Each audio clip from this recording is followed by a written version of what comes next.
All right. Well, good evening, and thank you for joining us for our short-term rentals webinar. My name is Avalon Powell. I am the marketing manager for Braun and Gresham, and I'll be assisting our presenter, attorney and counselor Eric Gomez, with moderating questions during our open Q&A this evening. So this webinar is scheduled for approximately an hour. We're going to reserve time at the end to address your questions, but you are welcome to submit those at any time. To do that, you'll need to use the Q&A feature of Zoom. So if you scroll over your Zoom screen, you should see a toolbar that pops up either at the top or the bottom of the screen.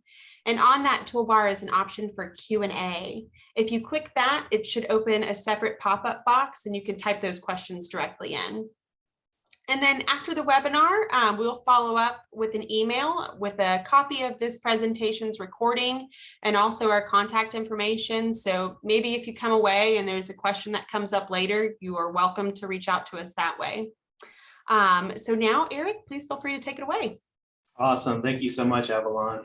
And thank you to everybody who's attending tonight. Thank you for giving up your dinner time hour to learn about something thrilling, exciting like short-term rentals. That's a little bit tongue-in-cheek, but I also mean it because short-term rentals are, they're an exciting area for me in particular. They're exciting because I think people think they know a lot about it, or they think they have a good idea, but they'd be surprised by what the rules and the parameters and some of the pitfalls are, because the law is constantly changing right now. It is constantly evolving. It's one of the hottest contested issues in the courts.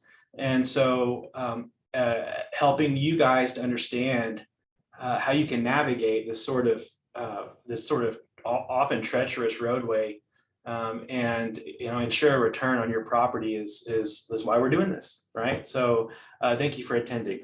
Let's see here.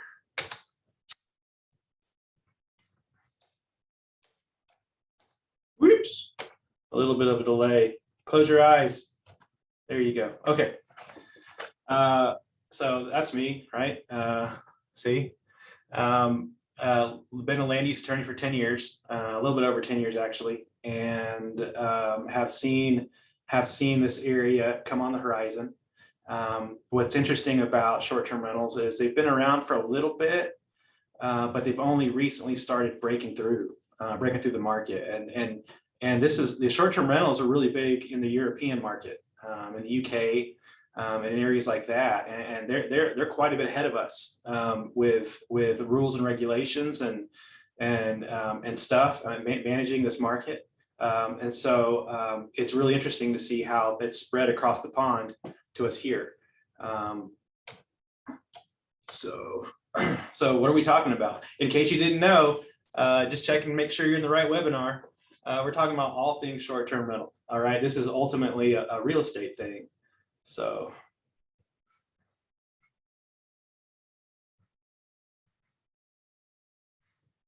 I've got some Simpsons clips. You'll have to bear with me. That's kind of my jam. Selling real estate could be just what I'm looking for. I'd really like to give it a try. Trying is the first step towards failure. Boy, I've got a lot to learn before that license test. Don't worry, Mom. We'll help you study. Of course, we'll have to cut back on our own homework. What in the heck is a dwelling? So you're married and you're looking for your first house. That's Superman. Oh, don't listen to my husband. He's just an idiot. Now, I'm a veterinarian, and I need to keep lots of sick animals in my house. Is that permitted? Not in my damn house. Well, this neighborhood is zone R3, which allows dogs, cats, unanswering monkeys, and I'll never memorize all this. When I had to learn about the Magna Carta, I made up a song. In 1215, at Runnymede, doo-dah, doo-dah, the nobles and the king agreed, oh, doo-dah day. Should have lived together first. Fuzzy taxes, land, and interest due, thanks to Fannie Mae. Lay back your bank. Your own nuts.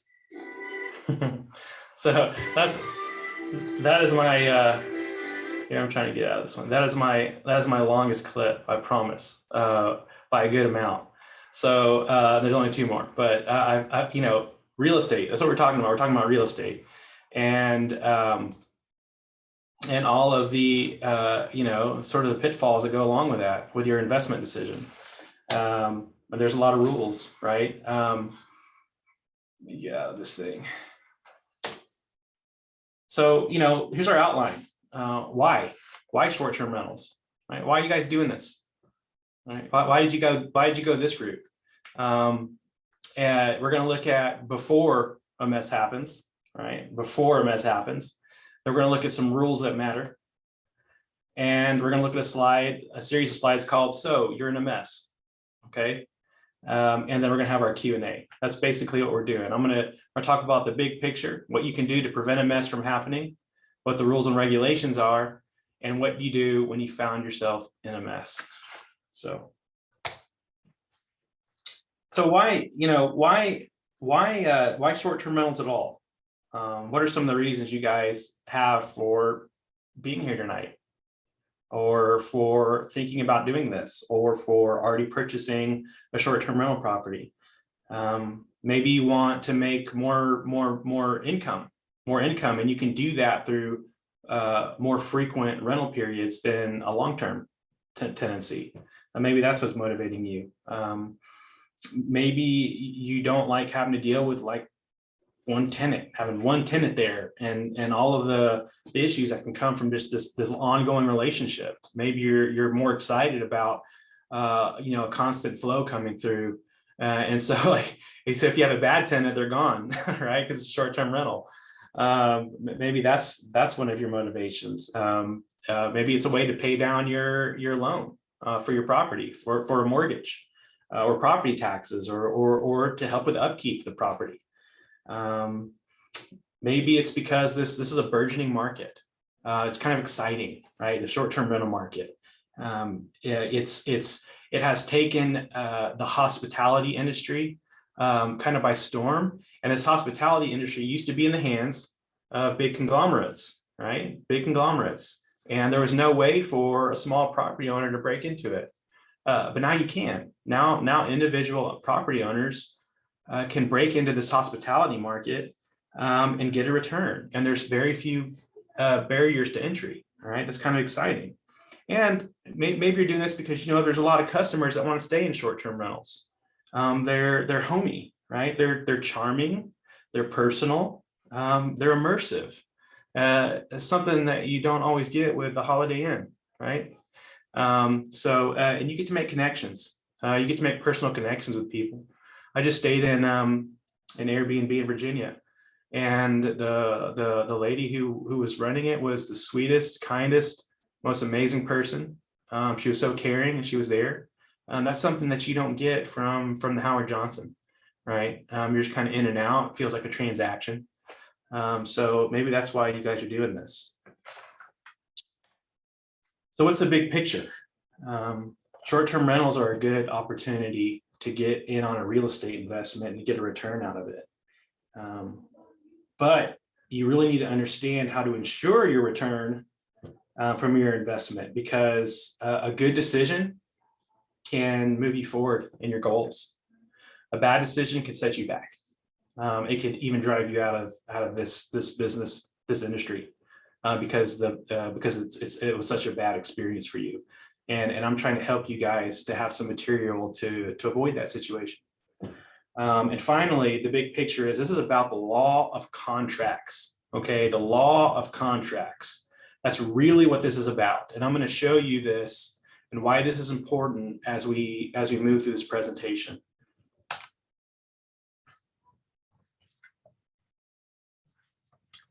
Okay, before you get into a mess, before the mess hits, I want you guys to stop, to understand, and then to move. Okay, stop, understand, and move. Many of us move, stop, and then we try to understand what happened. Here's a short, good example of if I can get it to work.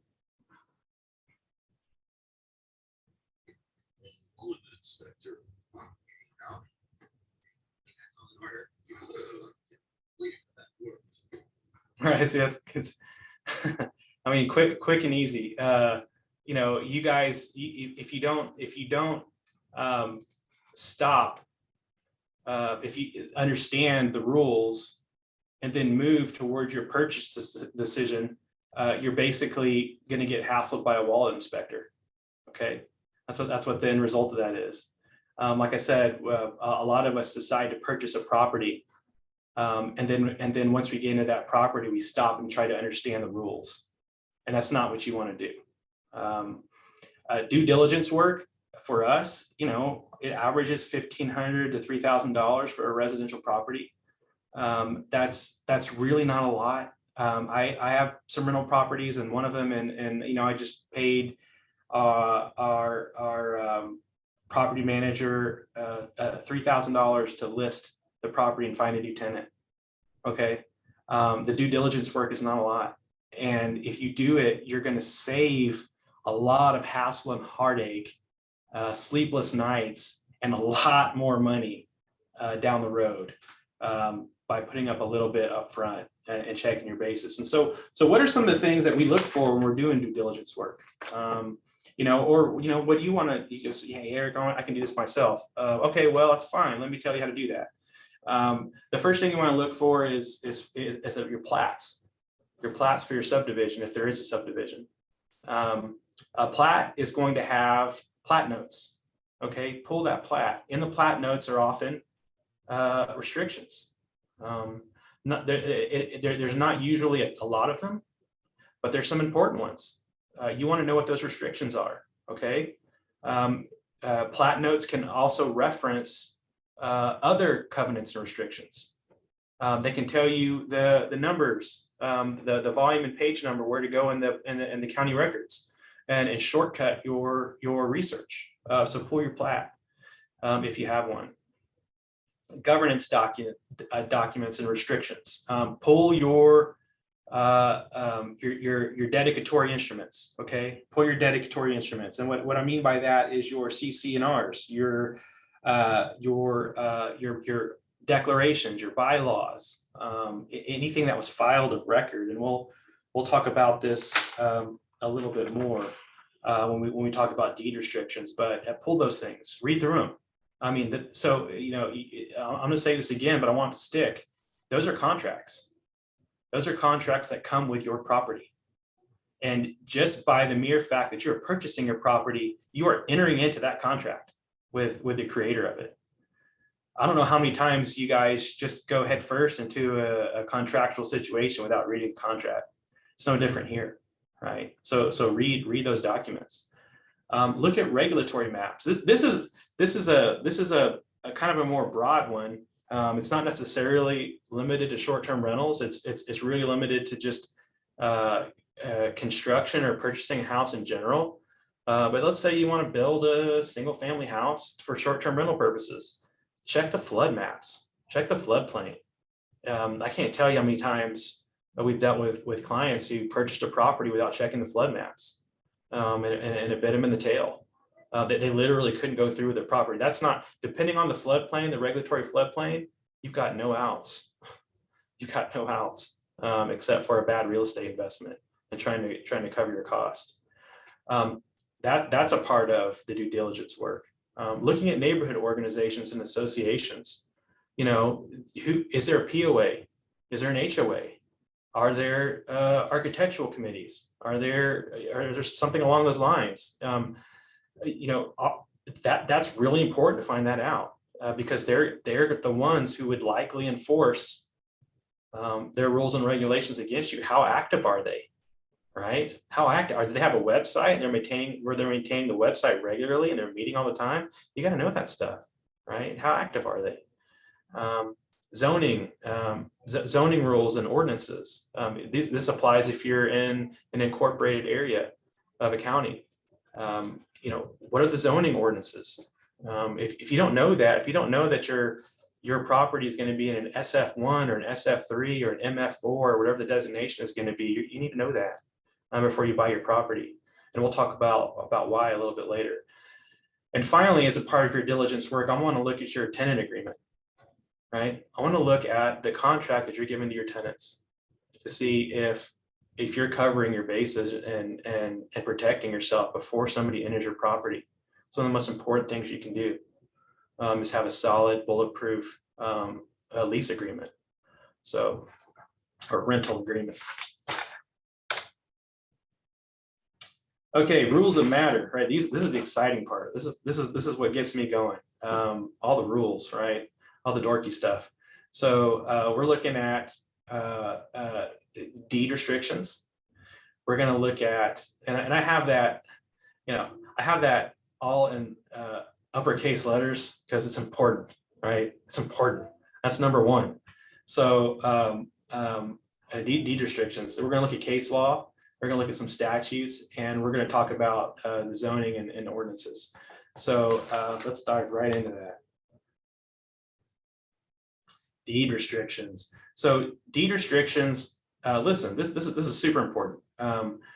Deed restrictions have got to be recorded to be enforceable. It's in the Texas Property Code.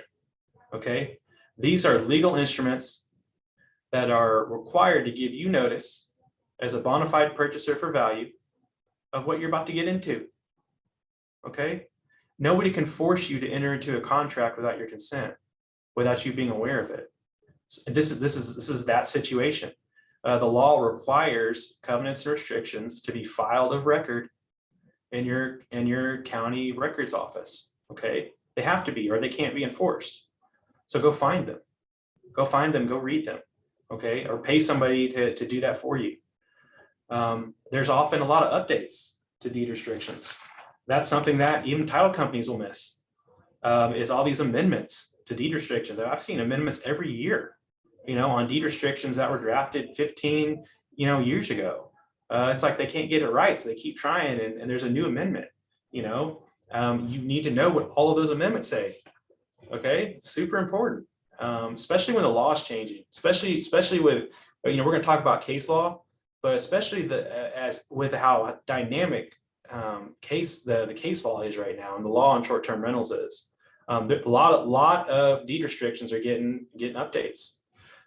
So check for the updates as well.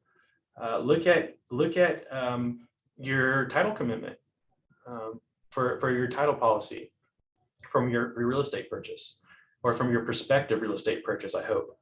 Look at the title commitment. In Schedule B, they're going to have a lot of exceptions, and those exceptions are mainly going to be things like deed restrictions, right? They're going to be things that are impacting your property, and the title company just did all the work for you.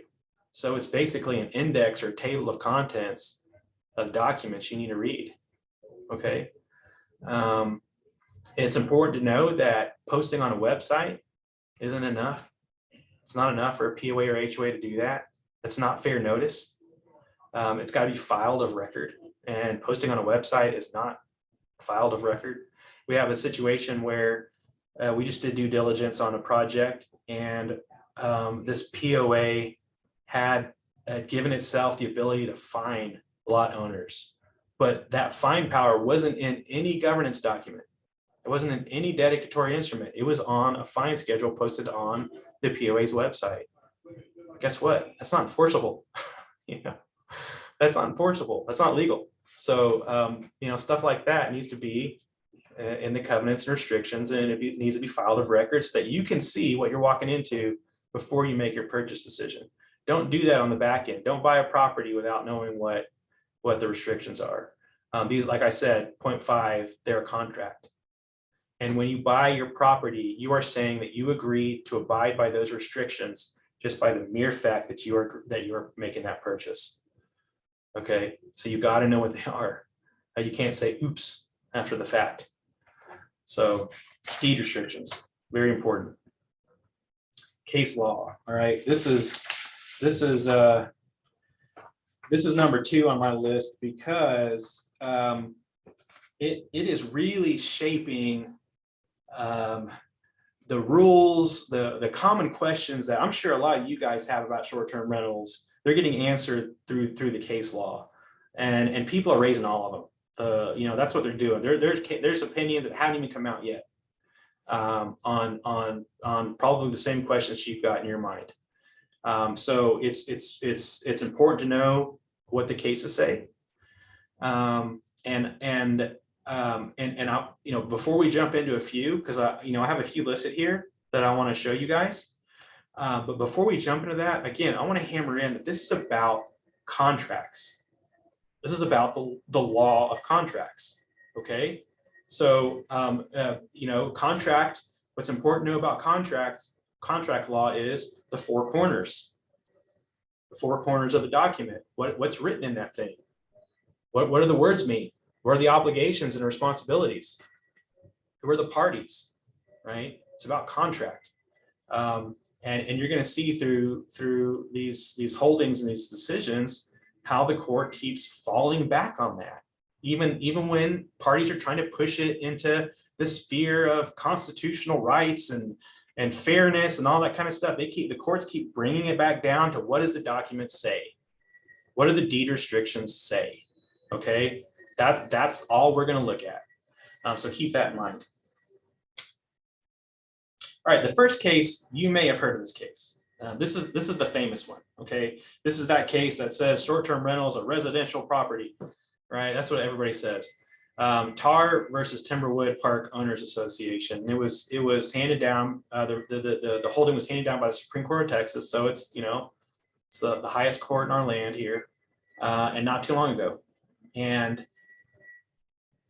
I want to talk to you about this a little bit because when you're looking at cases, and this is saving you a year of law school. When you're looking at cases, it's important to know what the facts are. Are the facts the same as the facts in your case? But when I say the same, I mean like 90% the same. Because if they're not, there's a good chance the case can be distinguished from what you're going through.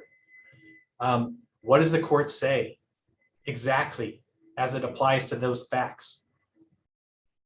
That's really important. What does it say? That's kind of obvious, right? But the flip side of that is, what does the court not say? What does the court not say? And you're going to see that here in this Tar versus Timberwood, because a lot of people, and I get this when clients call, a lot of clients call saying, "Oh, in Tar, I know I can do this," and I'm just like, okay, all right. Why do you think that? All right. So let's without further ado, let's look at Tar. In this particular case, you have an HOA versus a property owner, a single individual property owner who was wanting to do a short-term rental. And the HOA had a particular provision in its covenants and restrictions that prohibited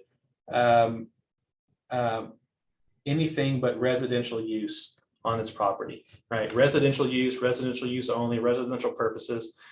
This is a very, very, very common clause in a lot of deed restrictions and a lot of covenants, declarations.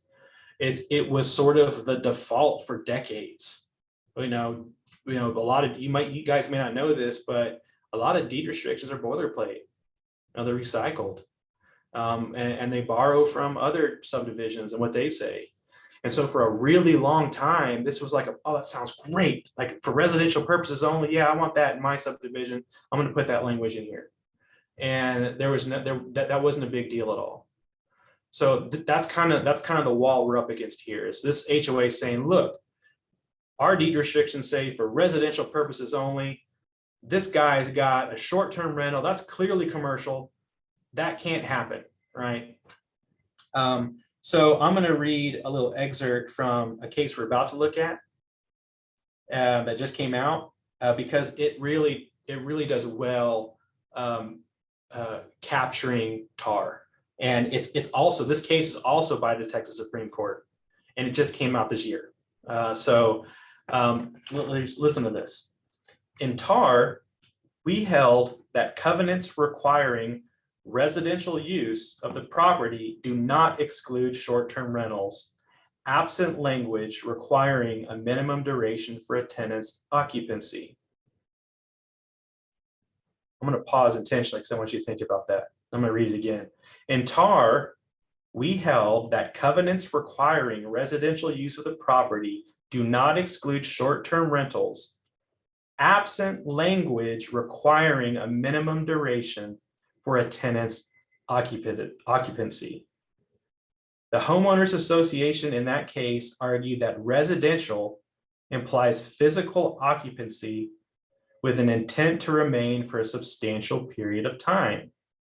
Our court rejected this characterization because the covenant language includes no such specification and remains otherwise silent as to durational requirements. Okay, what is being said here? What is not being said here? The problem with the covenants here for this particular HOA is all that they said was for residential purposes only. And then you had to extrapolate beyond that what the heck that meant. And the court caught them there. Like, whoa. You know, that really doesn't say hardly anything, because a short-term rental is essentially a living purpose. It's essentially a residential use, and you got to have more than that. That's what they're saying here. Absent language requiring a minimum duration. Not only are they saying you got to have more, they're telling you how to get around their decision. Okay, they're telling you what the caveat is.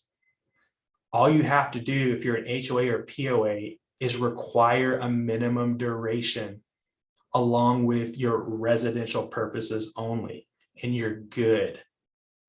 All right. What does it say? What does it not say? Okay. So keep that in mind. Keep that in mind. Again, I want you to focus on the fact that the court is just looking at what the declarations say. It's not going to First Amendment rights and fairness and due process. It's not doing all this stuff. It's sticking straight to the declarations and the language and what it says and what it doesn't say. And that's it. Case closed, and it makes its decision. Okay, that is the standard. That's the standard. And a lot of people take this case, a lot of people take TAR and they say, oh, it's residential, you know, and so they can't tell me what to do. Well, just wait. So let's go on to the next one. And this is going to be Jay Bryce, right? I just read from their opinion about TAR. Again, this case is super important because it focuses on the importance of the written language, the importance of the law of contracts. And again, if you will see, this case just came out in April this year. It is fresh off the boat. It is hot out of the fire. Okay. This is the law. So here in Jay Bryce, we had an LLC. Jay Bryce is an LLC. This is what's interesting. In the last case in TAR, we were talking about just an individual property owner. Like it could have been a sole proprietor or something like that. Here we have an entity. We have a limited liability company who is renting out condos in this townhome association. Surely that's commercial use, right? We'll see. So that's kind of the rub. But beside that, so that's how you kind of distinguish facts. All right. But what we have in Jay Bryce is that the HOA has a similar provision. Has a similar provision as TAR, residential purposes only.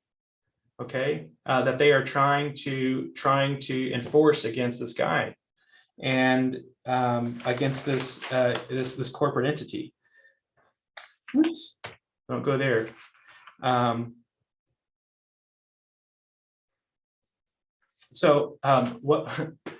What's really interesting? So if you see, all right. So the second bullet point here on my slide. Hope you're looking. It says restrictive covenants are contracts that run with the land and are subject to the general rules of contract construction. That's what I've been saying. I hope that's the court's formula for getting through this short-term rental case. You know, it's a law of contracts, guys. You know, what does it say?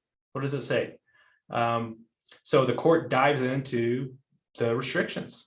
That's what it does. It dives into the restrictions. and it catches the HOA in the same predicament in which the HOA in TAR was in. They've got this residential use, and it's not going to be enough. They don't have any more.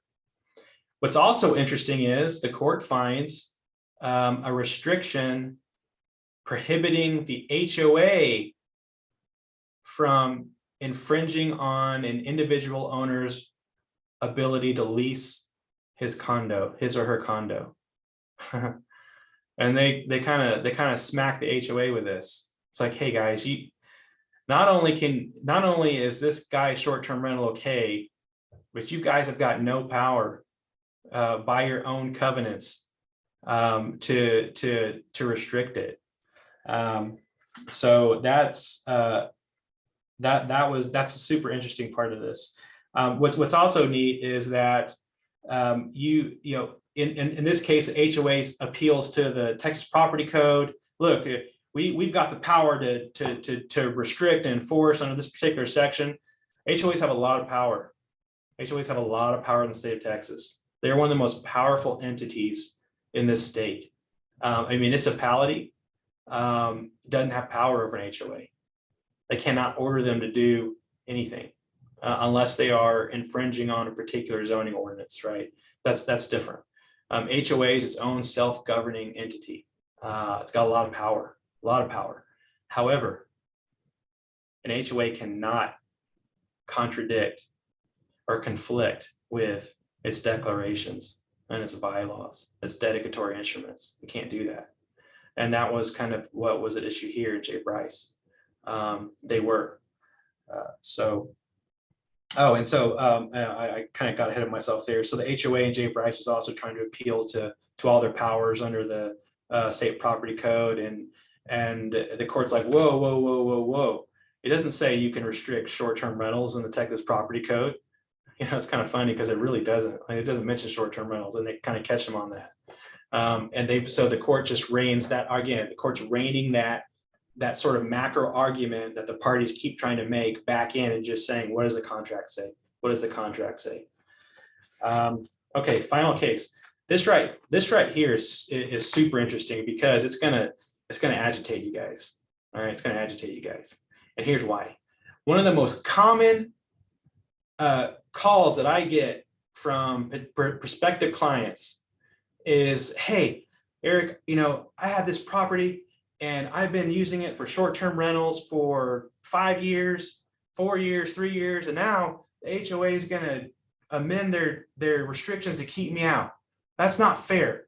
That's wrong. I'm grandfathered. It's really interesting because this case is exactly what those arguments are about. It is exactly what those arguments are about. And it just came out on August 30th of this year. Okay, so again, can you see how this is, an evolving, ever-evolving, constantly turning process right now for the courts. So Chu bought a property in this subdivision in 2014 and in 2016. She bought houses, and her entire purpose in buying into the subdivision was for short-term rental purposes. And at that time, she could have a short-term rental under the deed restrictions. In 2019, the lot owners got together, followed the amendment process, and got a supermajority to approve an amended restriction that prohibits leases under 6 months. Larry, that's not fair. She was doing that before the amendment passed. Why can't she do that after? That's not fair. So Chu presents these arguments. She literally says that. She presents these arguments to the court, and her, she's right here on my third point. Chu asks the court, can a majority of owners within a subdivision adopt new restrictive covenants which deprive existing owners of their rights under the prior restrictive covenants? Isn't that what you guys are wondering? Right? The court says, yeah, they can. There's no grandfathering. This is one of the most common things that I get. Hey, Eric, I'm grandfathered. I want you to fight for me. I was like, there's no grandfathering. Sorry. It's not, grandfathering really applies to regulations from a governmental entity. Okay, it's different. This is a different situation if we're talking about a zoning change. And then this grandfathering situation will apply. But this isn't zoning. This is the law of contract. Okay, and two parties can contract for just about anything. Just about anything. And that's the situation. That's why I was telling you from the beginning, guys, read those declarations before you purchase your property. What the court says, this is interesting because what the court says in Chu is, look, it's irrelevant whether the amendment was fair or reasonable. That's what they say. It's irrelevant. What does the contract say? And they said, even if we apply some kind of reasonableness test to this amendment, they follow the procedure. It's reasonable. They follow the procedure in their dedicatory instruments for amending those declarations. It's reasonable. It's not against public policy. This isn't like, that's another common argument, right? This is against public policy. You can't deprive a property owner. Well, the court is saying, yeah, you can, right? Yeah, you can. So it's this again, guys, it's super important, there's a clause in a lot of these declarations that says these declarations or covenants or restrictions can be amended at any time. That is very, very, very common. I bet you can find that clause in yours. Okay. That's what the court hangs its hat on and says, look, you guys, you bought these properties or this property knowing that these covenants can be amended at any time. That's what you agreed to. Sorry. And that's the truth. That's what the court has basically said in several cases already. In fact, after this case, and there's not a lot of wiggle room between this case and where we're at now, but after this case, two more came out with almost the same arguments, and the court said the same exact thing as it did here in this Chu versus Windermere Lakes Homeowners Association. The court's being consistent. It's being consistent. That stinks because the consistency makes it hard to navigate this process. But it's also helpful because I'm telling you right now what the rule is. So you know what's coming and what to expect. Statutes. Ooh, it's exciting. So statutes with short-term rentals are almost entirely about the Texas Property Code. Almost entirely about the Texas Property Code. It's not a thrilling read. Right? It's not a thrilling read. That's why you hire me, because I won't fall asleep reading it. There are these. I'm going to talk about point one. So let's imagine that you are in a subdivision and you have these terrible declarations. There's no way to get out of them. They exist in perpetuity, which happens a lot.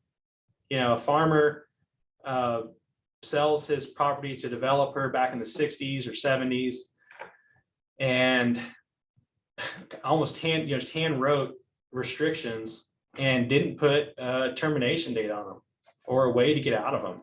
That's very common. So these all of these chapters 201, 204, 205, 210, 211, 212, they have a process of getting out of restrictions like that. But there's a giant caveat. And I don't know why this is the way it is. I got no rational argument for you. I'm just going to tell you how it is. Each of these applies to a particular municipality or a county, depending on the population size of that county, or if that county or city, or if that city or county is next to a county with a certain population size. Funny enough, we practice here in Hays County. Hays County has around 220,000 people. And I've checked through all of those chapters. I read them several times because it would be helpful in some of these old, restrictions I just told you about. But there's not, none of those apply to a county with Hayes County's population size. Here's a good example. So chapter 205 applies to sparsely populated counties with less than 65,000 people. Okay, but only when a change to the deed restrictions is needed to qualify a subdivision for a HUD or VA insured or guaranteed loan. How narrow is that? Chapter 204, you can change deed restrictions in residential subdivisions that are located entirely or partially in a county with a population of at least 3.3 million. Where is that? That's Harris County. That's it. Or a county with a population between 285,000 and 300,000 that's adjacent to the Gulf of Mexico and is also adjacent to a county with 3.3 million people. How you can't make this up. All right, you can't make this stuff up. It takes a lot of creative juice to put something like that down on paper, make it law. So like, if you can check those boxes, if you're in a subdivision that can check those boxes, good for you, because you've got a way out if you need to amend deed restrictions. But it's really important to go through each one of those chapters and see if it applies, because it's very narrow. Another statute to keep your eye on is chapter 202 from the property code. Chapter 202 talks about restrictive covenants, right? That sounds important, and it is. And it talks about the enforcement of those. The problem is the chapter isn't very long, okay? It could say a lot more. But it's still important to know, it's still important to read through. Chapter 209 of the Texas Property Code is also important. Chapter 209 is essentially the codification of the Texas Residential Property Owners Act. And that sounds important. Uh-oh. One second. I'm going to get my old desktop. I think fell asleep on me because I was talking about statutes. So I'm just going to get it back real quick. Apologize. If you have any trouble, Eric, too, I may be able to pull it up on my end. I'll work over here in the background as well. Okay.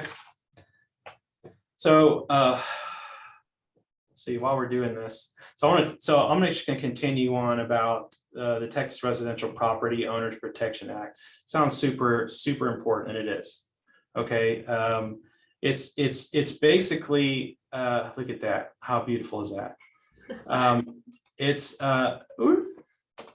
So what this does is it covers a lot of issues about owners associations, HOAs and POAs. It's just board governance, elections, voting, record keeping, your right to access records, the protections from third-party collections, required notices, foreclosures, assessment. It covers a lot of important stuff. But on your side of the table, they're protections for you. So instead of powers for the HOA and POA and what they're able to do. So that's why it's an important chapter. And finally, we have the Texas Business Organizations Code, chapter 22. That's really important because it talks about the formation of nonprofits. Most HOAs and POAs are nonprofits, and they've got to abide by that Texas Business Organizations Code.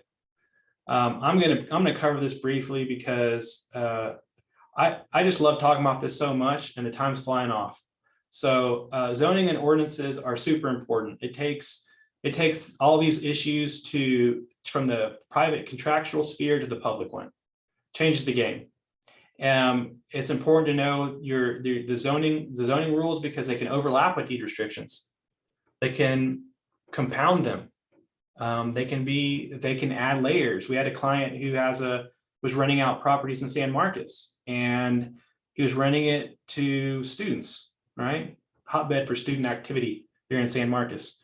And so he had multiple students there in these houses, and he got flagged by the city of San Marcos, code violation, because he was renting to more than 2 or more unrelated persons.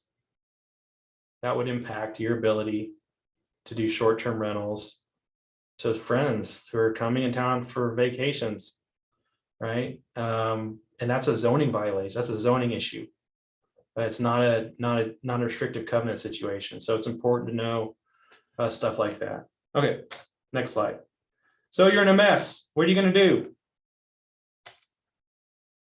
Damage control. All right. This is where, listen, this is, I get so many calls that where you're already in the mess. Okay. And you never like my answer. You never like my answer. So I'm going to tell you now. So that the blow is fierce when you call. If you're already in a mess, if you bought a property, you didn't do your due diligence, you're caught with deed restrictions that aren't in your favor. Look, this is about damage control. That's really what this is called. What do? You need to understand what you're up against. Super important. Is it a CCNR declaration? Is it a restrictive covenant? Is it a zoning issue you're facing? What's the neighborhood history like? What's the character of the neighborhood? Who are your neighbors? You got to remember this is about a contract. It's about a contract. What did you agree to? Okay, go read the contracts. Because you will save a lot of heartache or confusion by understanding what you agree to. Who has the problem with you? Right, that's really important. Who has the problem? Is it an individual neighbor? Individual lot owners can enforce deed restrictions individually against anyone else in a subdivision or POA. It doesn't have to be the POA or HOA. The law gives them that ability. So is it one neighbor that has a problem with you? Is it the POA or the HOA? Is it a city? Who has the problem with you? You got to figure all that kind of stuff out to see what your options are. But ultimately, it's going to boil down to the question of, are you going to get out? Are you going to sell this property? Or are you going to get ready for a legal battle? Those are really your only 2 options. And I'm sorry to say that, but you got to decide that. And I can't tell you what the right answer is. That's up to you. But that's what it's going to come down to. I can help you understand the arena that you got yourself in and who the combatants are and what the soil is like and what the wind's doing. But at the end of the day, you got to decide whether to fight or to run. Okay. So I'm going to show you a quick, I promise I'm going to try to make this quick, roadmap from the HOA side. So if an HOA wants to get you guys out, this is what they're going to do, right? It's important to know. They're going to send you a notice of violation or a cease and desist, and they're going to quote to a particular restriction section, right? It's going to be in a letter. Hey, you're violating this. Stop it.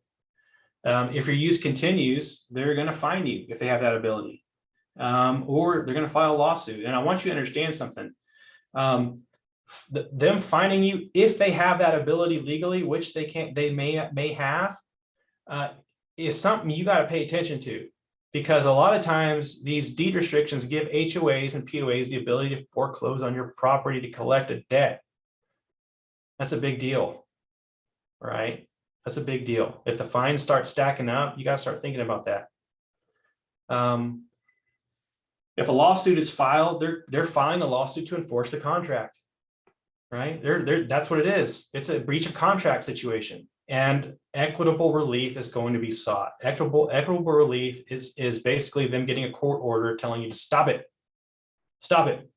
right? That's what that does. And a lot of times there's a prevailing parties clause in these restrictions that allows the prevailing party to recover its attorney's fees and costs. So not only are they going to tell you to stop it, but you're going to have to pay their attorneys, all right, and their court fees. That stinks. Nobody wants to do that. That's what they're going to go for. We had a situation that I just finished due diligence on that involved 150 lots that didn't want commercial properties in their subdivision. And so this property owner wanted me to look into it. And so I did. And I realized that last year, 140 of these people got together and sued a commercial developer who tried to come into their neighborhood and start a commercial business. 140 individual people, not an HOA, not a POA. The neighbors, the lot owners got together and filed a lawsuit last year. That guy did not need to go into that neighborhood and try to do the same thing. Okay, that was pretty much my bottom line. So that kind of stuff happens. Also, the HOA may just skip through all of that and say, you know what, we're going to amend our deed restrictions, and we're going to put no leases less than 7 days, 30 days, 6 months, whatever. They're gonna do something to amend their language, and it's important to check them that they're following their processes if that occurs. They've got to follow their bylaws and the processes that are laid out in the declarations. They have got to follow those. You can hold them accountable for not doing it. They've got to give notice, usually, okay, to all the lot owners. They've got to get the right number of votes. You need to know how many that is. There's recording requirements for almost everything they do because they're a nonprofit. This is bringing in that Texas Business Organization chapter 22, right? They've got to follow those processes to do anything. And what I usually tell people is, if the vote hadn't happened, if they hadn't amended their processes, this is the cookies and beer stage. You need to take a red wagon, fill it up with cookies and beer, and start knocking on doors, right? And get neighbors on your side. Hey, I got the short-term rental. Here, have a beer, right? You know, I think I'm a good neighbor. How are you doing? How are your kids?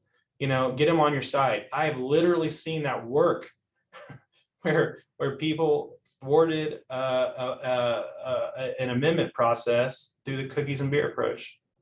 So, but if all of that fails and the amendment passes, you are likely cooked.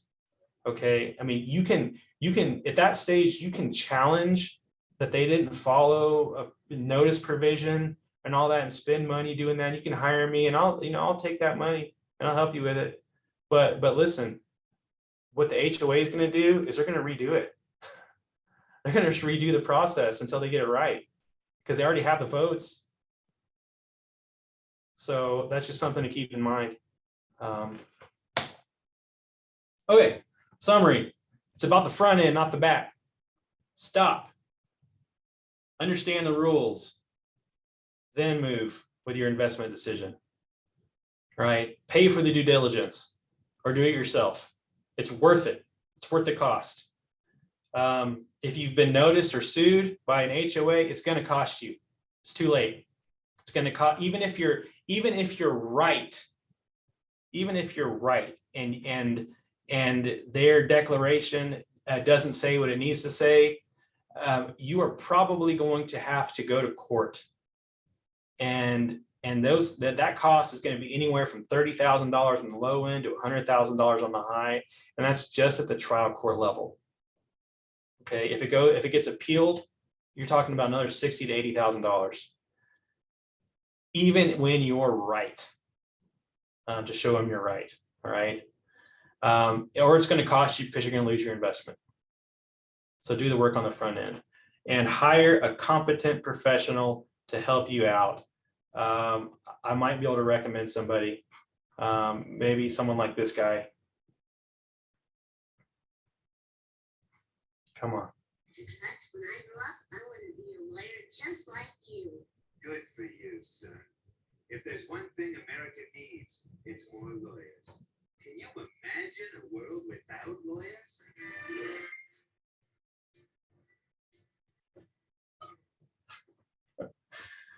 Hopefully I don't make you feel that way, but that is all.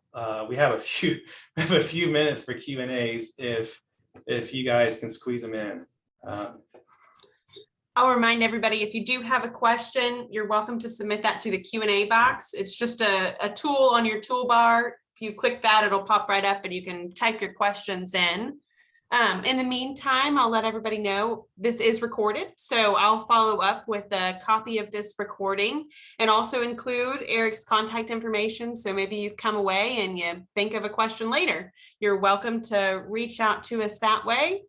And otherwise, thank you so much for your time this evening, Eric, and for your time this evening, attendees. I really appreciate it, and hopefully you have a good evening. All righty. Thanks so much. Bye.